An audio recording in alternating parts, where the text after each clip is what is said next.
A Treasury report criticising the Canterbury District Health Board shows the authority is repeating mistakes from the 1990s, which resulted in deaths. The founder of Canterbury Charity Hospital says Christchurch surgeon Philip Bagshaw and other senior doctors are slamming the report, which says the Health Board's governance is ineffective. Logan Church reports. Doctors say they were shocked when the Treasury document was released last week without prior warning.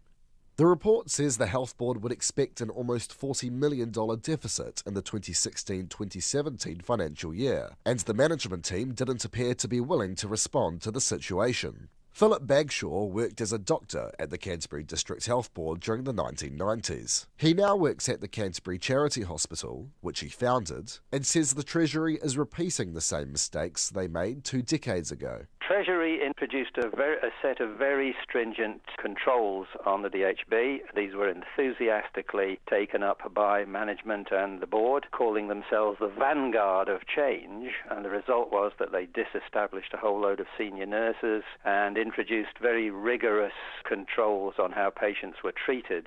Dr. Bagshaw says this had dire consequences for Cantabrians.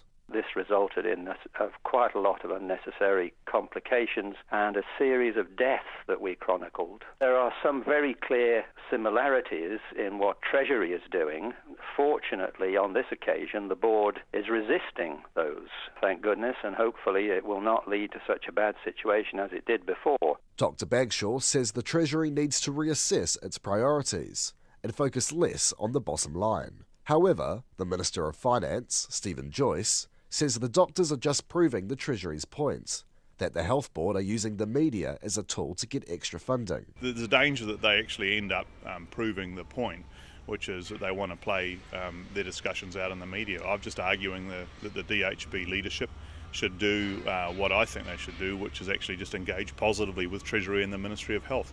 They've got a few challenges. I don't think they're as bad as some people think they are, but they definitely need to do some work. Dr. Alistair Humphrey is the Medical Officer of Health at the Canterbury District Health Board. He has compared the release of the report to the Japanese bombing of Pearl Harbor, saying it was a surprise attack. Dr. Alistair Humphrey told RNZ's 9 to Noon that the report came as a complete shock. The problem is that it was dropped by surprise. There was absolutely no consultation with our senior management or our board before this was released. It certainly was an attack. It was a criticism of the board.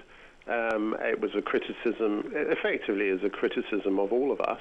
The Health Minister, Jonathan Coleman, agrees there are challenges, but he says he still has confidence in the Canterbury District Health Board. In Christchurch for Checkpoint, Logan Church.